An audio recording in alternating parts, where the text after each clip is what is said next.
স্বাগতম জনাইছোঁ জ্ঞান আহৰণ ইউটিউব চেনেলটোলৈ।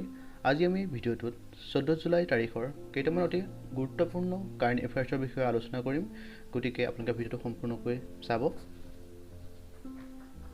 প্ৰথমতে চাওক, who has been re-elected as the PM of Ethiopia, যে কাক ইথিওপিয়াৰ প্ৰধানমন্ত্ৰী হিচাপে পুনৰ নিৰ্বাচিত কৰা হৈছে। সেয়া হৈছে যে আবিই আহমেদক, আৰু তেওঁ মুঠ যে 436টা ছিটৰ ভিতৰত মুঠ 410টা ছিট, অৰ্থাৎ যে এক বৃহৎ সংখ্যক মেজৰিটি লাভ কৰি তেওঁ জয়লাভ কৰিছে। আৰু Abiy Ahmed is an Ethiopian politician who had been serving as the 4th prime minister of Ethiopia since 2018, যে তেওঁ হৈছে ইথিওপিয়াৰ যে 4 নম্বৰৰ প্ৰধানমন্ত্ৰী, আৰু তেওঁ কেতিয়াৰ পৰা শাসন কৰিছে 2018 চনৰ পৰা তেওঁ কি কৰিছে শাসনভাৰত আছে, আৰু এইবাৰ পুনৰ তেওঁ 5 বছৰৰ কাৰণে নিৰ্বাচিত হৈছে। আৰু তেওঁৱেই হৈছে প্ৰথম ইথিওপিয়ান যোনে 2019 চনত যে নবেল পিছ প্ৰাইজ পাইছিলে, যে শান্তিৰ নবেল প্ৰাইজ তেওঁ পাবলৈ সক্ষম হৈছিলে। ঠিক আছে, এতিয়া আমি মানচিত্ৰত চাওক, ইথিওপিয়া হৈছে আফ্ৰিকা মহাদেশৰ এখন দেশ, আৰু ইয়াৰ তললৈ যদি আমি চাওঁ যে ইকুৱেটৰ দেখা পাওঁ, আৰু আফ্ৰিকা মহাদেশ হৈছে এনে এখন দেশ যাৰ মাজেদি যে 3ডাল লাইন পাৰ হৈ গৈছে। প্ৰথমতে চোৱা দ্য ট্ৰপিক অফ কেঞ্চাৰ, ঠিক আছে, তাৰপিছত ট্ৰপিক অফ কেপ্ৰিকৰ্ণ, তাৰপিছত দ্য প্ৰাইম মেডিটেৰিয়ান। গতিকে এইবিলাক কথা আপোনালোকে মনত ৰাখিব। India has sign a real service agreement with which country for import export, যে ভাৰতে আমদানি ৰপ্তানিৰ বাবে কোনখন দেশৰ সৈতে এটা প্ৰকৃত সেৱা চুক্তি স্বাক্ষৰ কৰিছে। সেয়া হৈছে যে নেপালৰ লগত। আৰু চাওক যে নেপালৰ ৰাজধানী কি, কাঠমাণ্ডু, নেপালৰ কাৰেঞ্চি হৈছে নেপালিছ ৰুপি, আৰু PM হৈছে শ্বেৰ বাহাদুৰ দেউবা, আৰু প্ৰেছিডেণ্ট কোন, যে বিদ্যা দেৱী Bhandari.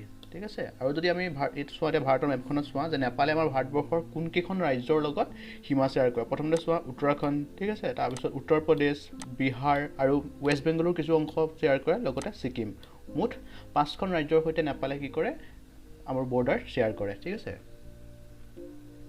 Which state policies will be insured by the national insurance company limited, চমুকৈ NICL, যে ৰাষ্ট্ৰীয় বীমা কোম্পানী লিমিটেডৰ দ্বাৰা কোনটো প্ৰজাতিৰ বীমা কৰা হ'ব। সেয়া হৈছে যে হিমালয়ান য়াল্ক। এইটো নেশ্যনেল ৰিচাৰ্চ চেণ্টাৰ অন য়াল্ক, যিটো ৱেষ্ট কামেং ডিষ্ট্ৰিক্টৰ অৰুণাচল প্ৰদেশত আছে, তেওঁলোকে টাইড আপ কৰিছে যে নেশ্যনেল ইঞ্চুৰেঞ্চ কোম্পানী লিমিটেডৰ কাৰণে, যাতে তেওঁলোকে হিমালয়ান য়াল্কক কি কৰিব পাৰে, ইনচিয়ৰ্ড কৰিব পাৰে। তাৰপিছত চোৱা যে recently Ola electric has signed MOU with which bank, যে শেহতীয়াকৈ অ'লা ইলেক্ট্ৰিকে কাৰ সৈতে এক বুজাবুজি চুক্তি স্বাক্ষৰ কৰিছে। সেয়া হৈছে যে বেংক অফ বৰোদা, আৰু তেওঁলোকে এই 10 বছৰৰ বাবে তেওঁলোকে কিমান লোন ল'ব, যে 100 মিলিয়ন। ঠিক আছে, ইয়াক তেওঁলোকে মূলতে লৈছে কিহৰ কাৰণে, যে ইলেক্ট্ৰিক 2 হুইলাৰ্ছ বনাবৰ বাবে। ইতিমধ্যে তেওঁলোকে তামিলনাডুত এক মেনুফেকচাৰিং হাব বনাইছে, য'ত তেওঁলোকে যে ইলেক্ট্ৰিক 2 হুইলাৰ্ছ তাত তেওঁলোকে নিৰ্মাণ কৰিব।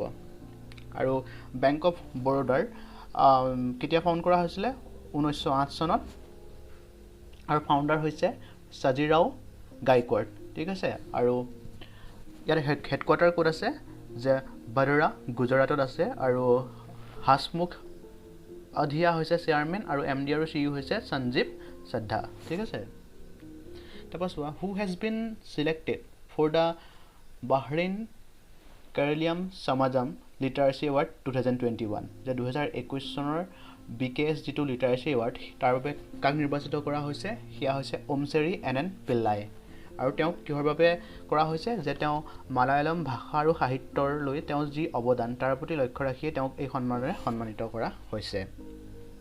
ICC player of the June মান্থত মেন্সত আছে কোন, যে ডিভন কনৱে, তেওঁ হৈছে নিউজিলেণ্ডৰ, আৰু উইমেন্সত আছে কোন, ছফি একলিষ্টন, তেওঁ হৈছে ইংলেণ্ডৰ। ঠিক আছে, তাৰপৰা চোৱা যে which state will organise the Khelo India youth games 2021 in February 2022, যে কোনখন ৰাজ্যই যে খেলো ইণ্ডিয়া ইউথ গেম 2022 চনত অনুষ্ঠিত কৰিব। সেই ৰাজ্যখনৰ নাম হৈছে হাৰিয়ানা। ঠিক আছে, আজিলৈ ভিডিঅ'টো ইমানেই। আশা কৰোঁ আপোনালোকে এই ভিডিঅ'টোৰ পৰা কিছু তথ্য জানিব পাৰিলে, আৰু যদি এনেধৰণৰ তথ্যসমূহ আপোনালোকে জানিব বিচাৰে, তেতিয়াহ'লে আমাৰ চেনেলটোৰ সৈতে জড়িত হৈ থাকিব। ধন্যবাদ।